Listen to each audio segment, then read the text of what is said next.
आपल्या सगळ्यांच्या स्वयंपाकघरात एक छोटासा मसाला असतो.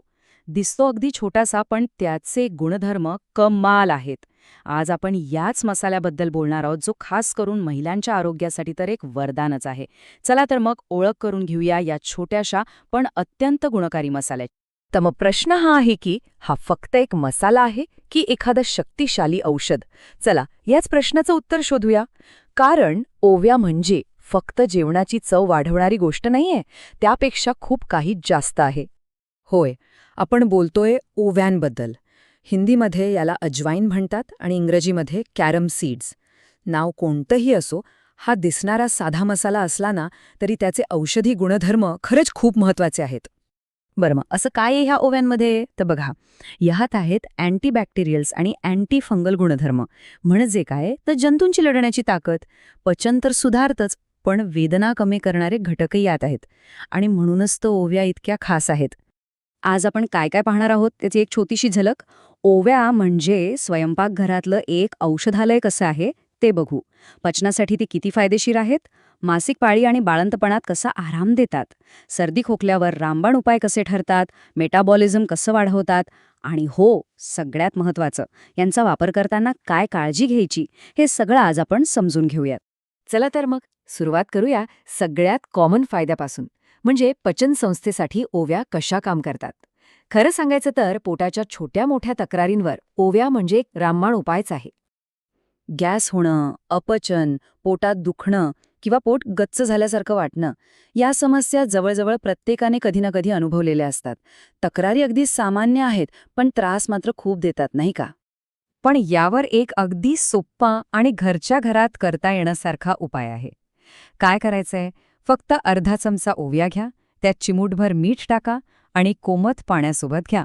बस, पचन सुधारायला आणि गॅस कमी व्हायला लगेच मदत होते. पचनाचं तर झालं.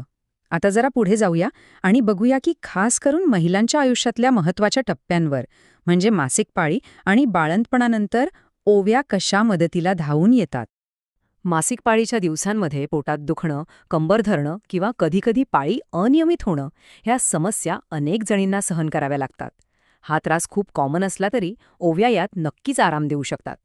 यासाठी एक सोपा उपाय आहे. पाळी सुरू व्हायच्या साधारण 5-7 दिवस आधीपासून ओव्यांचा काढा प्यायला सुरुवात करा. यामुळे पोटदुखी आणि क्रॅम्प्स कमी होतात. असं का होतं? कारण ओव्या गर्भाशयाच्या स्नायूंना रिलॅक्स करतात, ज्यामुळे वेदना कमी होतात. आता बोलूया बाळंतपणानंतरच्या रिकव्हरीबद्दल. या काळात बऱ्याचदा पचन बिघडतं, बद्धकोष्ठतेचा त्रास होतो आणि एकंदर अशक्तपणा जाणवतो. या सगळ्या त्रासांवर ओव्या खरंच खूप उपयुक्त आहेत. बाळंतपणानंतर ओव्या वापरण्याचे 2 मुख्य प्रकार आहेत. ओव्या आणि गूळ एकत्र करून खाल्ल्यास शरीराला ओभ मिळते आणि ओव्या तुपासोबत घेतल्या तर शरीराला ताकद मिळून रिकव्हरी फास्ट होते. दोन्ही उपाय आपापल्या जागी खूपच प्रभावी आहेत. बरं, पचन आणि महिलांच्या आरोग्यासोबतच ओव्यांचा आणखी एक मोठा फायदा आहे. तो म्हणजे सर्दी, खोकला आणि अंगदुखीसारख्या रोजच्या आजारपणांमध्ये.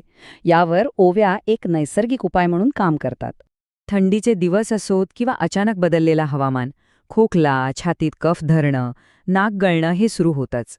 पण काळजी नको, यावरचा उपायसुद्धा आपल्या स्वयंपाकघरातच आहे. सर्दी खोकल्यावर 2 सोपे उपाय करून बघता येतात. पहिला, गरम पाण्यात ओव्या टाकून त्याची वाफ घ्या. याने छातीतला कफ एकदम मोकळा होतो. आणि दुसरा उपाय म्हणजे कोमट पाण्यात ओव्या आणि थोडा मध घालून ते प्या. घशाला लगेच आराम मिळतो. हे तर झालंच, पण ओव्यांचा उपयोग इथेच थांबत नाही.